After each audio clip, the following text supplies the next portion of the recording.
Hello, and thanks for tuning in to this video. My name is Zach, and I am a lifelong reader and lover of science fiction, fantasy, comics, manga, personal development, and everything in between. And today I'm reviewing part 2 of Iron Widow, which is Xiran J. Zhao's Heavenly Tyrant. So this book came, 2-3 years in the making, the follow-up to Iron Widow, which was totally out of left field for me, not my normal genre, but actually maybe it is. So this is science fiction fantasy, and I originally read this, about I think 2-3 years ago when it originally came out as part of a book club. So read it in a group and discussed it in a group in a corporate book club setting. Really enjoyed it because it was just so different. Of course, if you've heard about Iron Widow, and you probably have if you're watching this review, Iron Widow really drew me in with the concept of ancient China and mechs. I mean, if you're a sci-fi, fantasy, comics, anime, manga nerd, yeah, that's right up your alley. But the twist, of course, is that the whole world that Zhao creates, they make a really compelling world that I just got drawn into. And I love the world that they wrote and created. It just felt so alive and that familiar but different tone because it's ancient China, but like a fantasy sci-fi twist where they have iPads, but they still have bound feet, and they have mechs that they pilot like in an anime, like a Gundam sort of. But it's this 2-pilot system, and that's the backstory of the first book, Iron Widow. This 2-pilot system for these mechs that they battle the invading monsters with, and typically the male kills the female pilot in this 2-pilot system. But as we learn from the title, Iron Widow, our heroine of the book, is Wu Zetian. She ends up killing the male in this reverse power kind of flip, and it goes on, a really interesting look into her world, what she experiences in this dynamic of a male-dominated society with the pilot system. But we learn, of course, the flaws and the stuff that's going on behind the scenes that led to where they are now.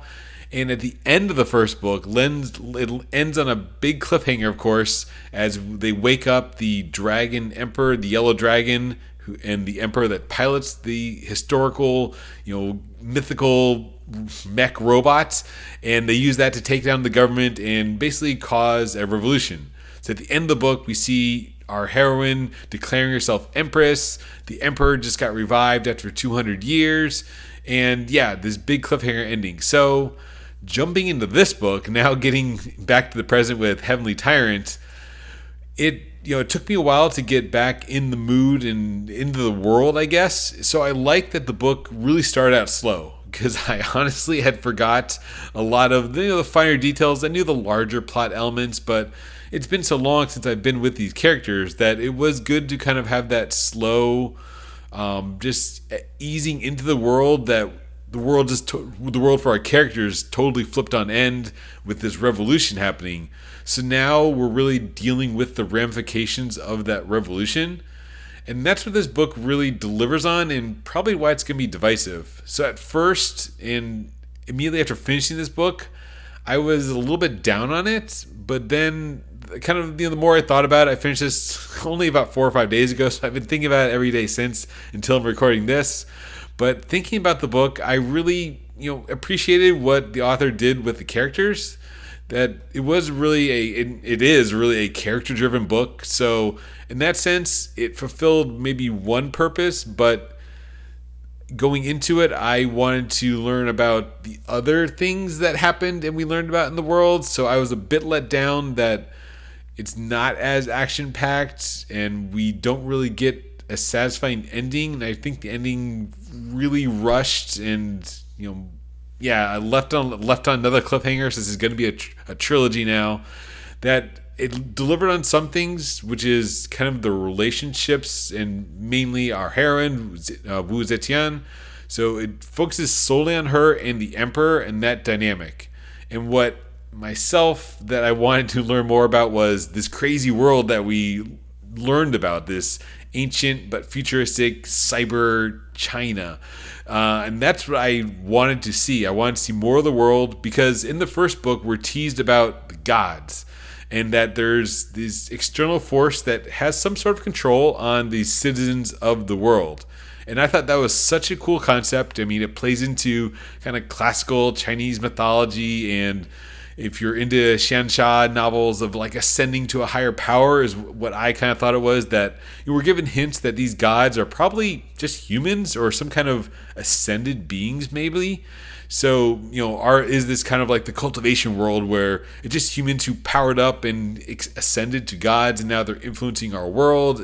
What's the connection here? I really wanted to delve into that, and of course, just being a manga fan of like Gundam and all things mechs, I wanted to learn more about the mechs maybe, and that whole kind of maybe fantastical element of it.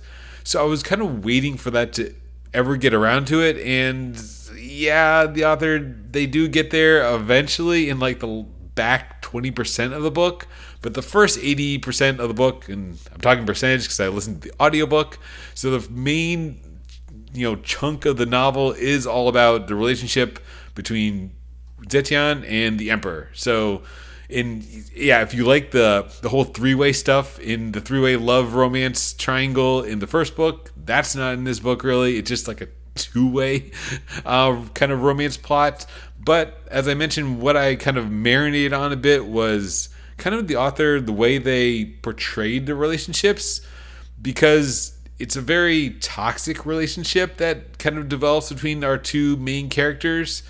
And it's really this power dynamic that's really weird, but it develops in a believable way that I really felt invested in the characters and what they were going through, kind of the dynamics of, she starts hating the Emperor because of his power and his position, and she's trying to influence him, in her own way as an empress. That she has some other subplots with, starting these new Iron Widows up, and these kind of, we get the revelations of what the Emperor's world was like 200 years ago, and then kind of what it is now, and he's kind of trying to roll back some of the changes that have come about, and I guess basically how progressive it was back in his time. So there's that kind of a little bit of a past to the future and revolution and changes in the power system. So a lot of, kind of like political talk that is very relevant to today's world, and you can kind of interpret this a bunch of different ways, even though the author does say that they base this on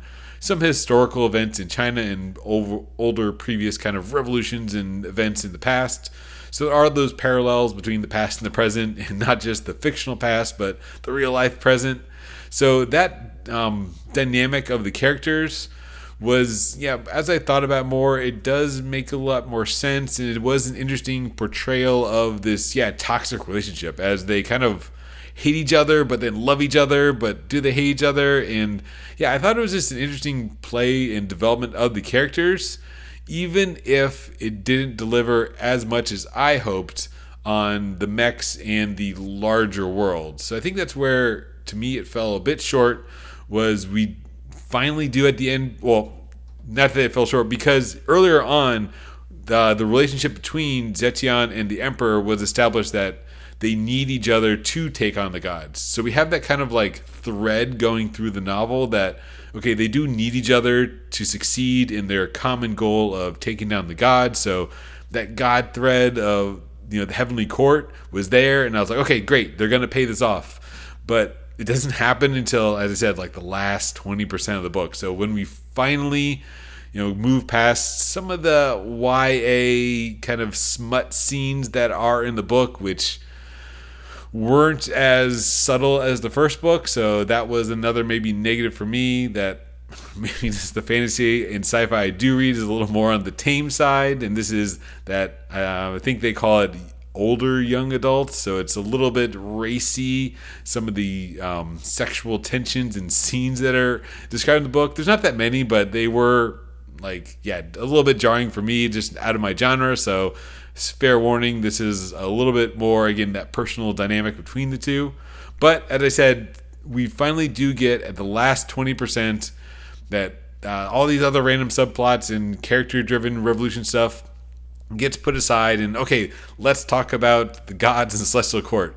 So this part, maybe that's why I'm like more positive now talking about it, because it redeemed itself a little bit. I pushed through the lulls of the character-driven stuff and got to the heavenly court, and it plays into a bit of the tropes that yes, it's like humans or another race, and we've seen that in like animes and stuff before, where it's this other dynamic of what's actually happening up there in space and how they affect the world down below. Just some, I guess, some quick examples would be like Battle Angel Alita, where it's like the haves and have-nots controlling the world from below. So it's sort of that, not without giving too much of spoilers, but you kind of assume that was it. You had those hints that it's some kind of, there were just humans that are abducting the girls or as the tributes, and then they're somehow influencing the world, but they're not actually gods. It's just regular kind of people. But so it is interesting as we kind of learn a bit about their world and the Heavenly Court. And there's some battles happen and some fights happen, and we are kind of exposed to the larger world, which is good and bad. But at the same time, they're maybe again like a little bit tropey, that they're not the actual enemy, that there is another big bad controlling them. So there's like one more layer that our heroes are going to have to overcome, which I guess in the next book.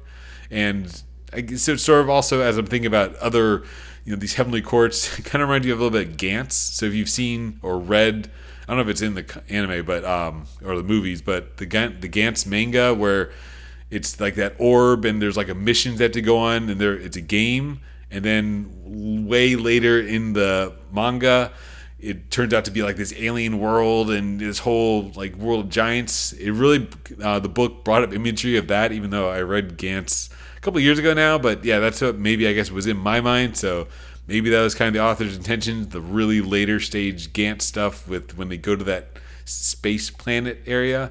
But anyways, the Heavenly Court, that doesn't get resolved at the end. So while the action finally picks up towards the end, it ends on another cliffhanger. So this is going to be a trilogy.